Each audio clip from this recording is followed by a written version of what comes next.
Social মিডিয়াতে যে সমালোচনাগুলো হচ্ছে এবং সালাউদ্দিনের যোগ্যতা নিয়ে দেশ সেরা কোচের তকমা যারা দিয়েছিলেন তার বিরুদ্ধে গিয়ে সবাই সমালোচনা করছেন, অর্থাৎ তিনি ফেইলিওর বলেই কিন্তু এই সমালোচনাগুলো হচ্ছে।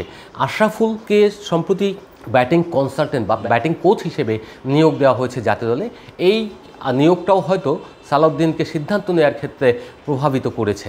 দর্শক, সমকালের ফেসবুক পেজ এবং ইউটিউব চ্যানেলে আপনাদেরকে স্বাগত। আমি সিকান্দার আলী যুক্ত হয়েছি জাতীয় দলের সহকারী কোচ মোহাম্মদ সালাউদ্দিনের পদত্যাগ বিষয় নিয়ে আলোচনা করতে।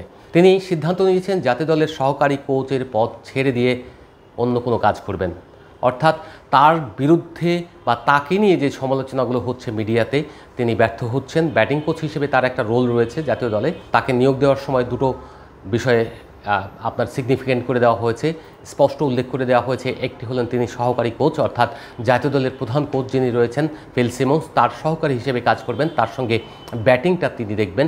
সেই ব্যাটিং কোচের রোলটা উল্লেখ করে দেওয়া আছে, যদিও অনেকেই বলছে যে ব্যাটিং কোচের রোলটা তাকে বলে দেওয়া হয়নি, সেটা একটা ডাহা মিথ্যা। কারণ কোচ সালাউদ্দিন নিজেই বলেছিলেন ব্যাটিংয়ের যে কোচিংয়ের রোলটা তাকে সেটা দেওয়া হয়েছে এবং সেটা তার জব ডিসক্রিপশনে লিখিত রয়েছে। তারপরেও কেউ কেউ তার পক্ষ নিয়ে হয়তো বলছেন, but this is not true, মানে সত্য নয় এমন ভার্সন দিয়েও কাউকে মহান করার চেষ্টা করা হচ্ছে। কিন্তু তিনি যেটা হচ্ছেন, তিনি আসলে সমালোচনাটা নিতে পারেননি। সম্প্রতি জাতীয় দল ভালো করছে না, ব্যাটাররা রান পাচ্ছেন না, বিভিন্ন জায়গায় ফেল করছেন। আপনার আফগানিস্তানের কাছে ওয়ানডে দল হোয়াইট ওয়াশ হয়েছে, সেখানে ব্যাটিংটা একেবারেই দুপুর ছিল। সেই সব জায়গা থেকে চিন্তা করে মিডিয়াতে যে সমালোচনাগুলো হচ্ছে, সোশ্যাল মিডিয়াতে যে সমালোচনাগুলো হচ্ছে এবং সালাউদ্দিনের যোগ্যতা নিয়ে দেশ সেরা কোচের তকমা যারা দিয়েছিলেন তাদের ব্যাকফায়ার করা, মানে তারা এখন উল্টো গিয়েছেন এবং উল্টে যাওয়ার ফলে আজকে যেটা হচ্ছে, এখন যেটা দেখতে পাচ্ছি সেটা হচ্ছে যে তার বিরুদ্ধে গিয়ে সবাই সমালোচনা করছেন, অর্থাৎ তিনি ফেইলিওর বলেই কিন্তু এই সমালোচনাগুলো হচ্ছে। সেই ক্ষেত্রে দেখা যাচ্ছে তিনি এই সমালোচনাগুলো নিতে পারছেন না এবং জাতীয় দল থেকে পদত্যাগ করার সিদ্ধান্ত নিয়েছেন। এখন বাংলাদেশ ক্রিকেট বোর্ড তার ব্যাপারে অবস্থান কী নেয় সেটা কিন্তু একটা দেখার বিষয়। যদি বাংলাদেশ ক্রিকেট বোর্ড তাকে বলেন যে না, তুমি পদত্যাগ করতে পারবে না, তোমার পেছনে আমরা রয়েছি, তোমার যতদিন কন্ট্রাক্ট রয়েছে 2027 সাল পর্যন্ত, সেই জায়গা পর্যন্ত তুমি কাজ করে যাও, তাহলে তিনি হয়তো সিদ্ধান্ত বদল করতেও পারেন। যদি সিদ্ধান্ত বদল করেন তাহলে সেটা হবে তার জন্য, আমি মনে করি, একটা চ্যালেঞ্জ নেওয়া। কারণ হচ্ছে তিনি সব দায়িত্ব না নিয়ে তিনি যদি শুধু তার সিগনিফিক্যান্ট পার্টিকুলার দায়িত্বগুলি পালন করেন, ব্যাটিং কোচ হিসেবে কাজ করেন এবং আদার্স যেসব কাজ রয়েছে সহকারী কোচ হিসেবে, সেই কাজগুলি করে গেলে ভালো করবেন। আশরাফুলকে সম্প্রতি ব্যাটিং কনসালটেন্ট বা ব্যাটিং কোচ হিসেবে নিয়োগ দেওয়া হয়েছে জাতীয় দলে। এই নিয়োগটাও হয়তো সালাউদ্দিনকে সিদ্ধান্ত নেওয়ার ক্ষেত্রে প্রভাবিত করেছে বা করে থাকতে পারে।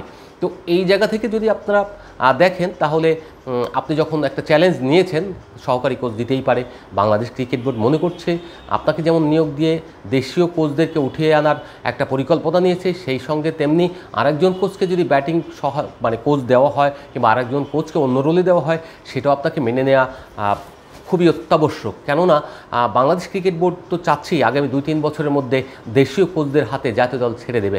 তো সেই জায়গা থেকে যদি আপনারা সবাই চলে যান বা পলায়ন মানসিকতা দেখান, তাহলে কিন্তু এটা কখনোই ডেভেলপ করবে না। দেশি কোচদের যে মেন্টাল ওই সেট আপটা সেই জায়গায় নেই, তারা যে চ্যালেঞ্জ নিতে যান না সেটা প্রমাণিত হবে। আপনি নিজে ব্যর্থ প্রমাণিত হয়ে যাবেন। কারণ বিপিএল চ্যাম্পিয়ন হওয়া আর জাতীয় দলের কাজ করা কিংবা ন্যাশনাল লিগে কাজ করা সে কিন্তু এক নয়। আপনি ন্যাশনাল লিগে হয়তো কাজ করেননি, সেই সুযোগটা আপনার নেই। ন্যাশনাল লিগে যেহেতু আপনার বিসিবির কোচরাই নর্মালি কাজ করে থাকেন, সেই জায়গা থেকে আপনার ফার্স্ট ক্লাসের সেই অভিজ্ঞতাটা আপনার নেই। কিন্তু বিপিএল কাজ করেছেন, কিন্তু প্রিমিয়ার লিগে হয়তো আপনি কখনোই চ্যাম্পিয়ন হতে পারেননি। এখানে নানা অজুর থাকতে পারে, কিন্তু বাস্তবতা হলো আপনি চ্যাম্পিয়ন হতে পারেননি। শুধু বিপিএল চ্যাম্পিয়ন হয়েছে, মিজানুর রহমান বাবুলও অনেকবার চ্যাম্পিয়ন হয়েছেন। আমি জানি যে ফরচুন বরিশালে 2বার চ্যাম্পিয়ন হয়েছেন, তার সঙ্গে ছিলেন তিনি আবার খুলনাতেও চ্যাম্পিয়ন হয়েছেন।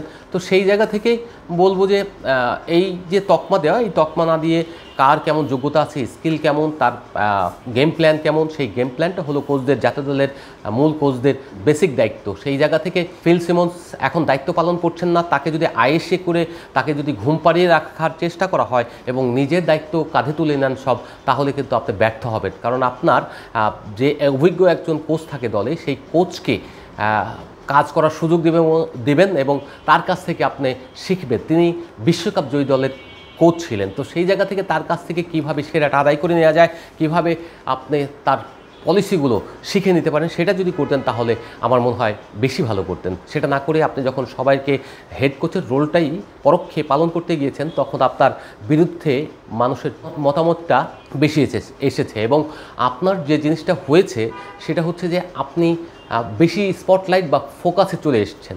এই যে ফোকাসে আসা, এই ফোকাসটা কিন্তু আপনার জন্য মঙ্গলজনক হয়নি, অমঙ্গলের কারণ হয়েছে বা সমালোচনার কারণ হয়েছে। আপনি যে জায়গায় ছিলেন, যে সম্মানের জায়গায়, সেই জায়গা থেকে স্লিপ করেছেন।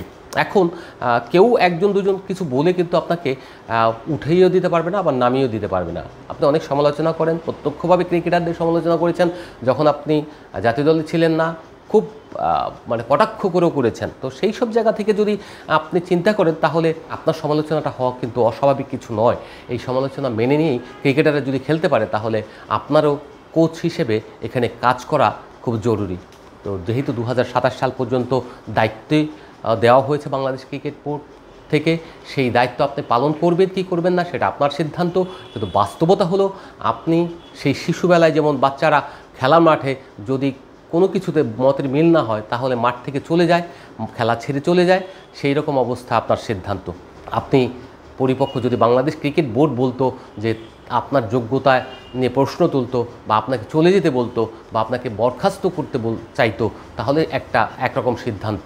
আর যদি এটা সব কিছুই বলে না থাকে, বাংলাদেশ ক্রিকেট বোর্ড যদি আপনার পাশে থেকে থাকে, তাহলে আপনার এই সিদ্ধান্ত কিন্তু বোঝা যায় আপনি আসলে ব্যক্তিগতভাবে অত বড় মানসিকতার কোচ হয়ে উঠতে পারেননি। যদিও মুখে অনেক কিছুই বলবেন এবং সেটা আপনি বলেনও, কাউকে আক্রমণ করতেও ছাড়েন না, এটা আমরা দেখেছি সব সময়। তো সেই জায়গা থেকে আশা করব আপনি বাংলাদেশের ক্রিকেটের স্বার্থে আপনার যে এইগুলো এবং আপনার ক্যারিয়ার যেদিকে টার্ন করবে সেই সিদ্ধান্তগুলোই নেবেন। তবে ব্যক্তিগত বিষয় হলো সবার উপর দোষ না চাপিয়ে নিজের দিকে তাকান, তাহলে দেখবেন যে অনেক ভালো কিছু খুঁজে পাবেন।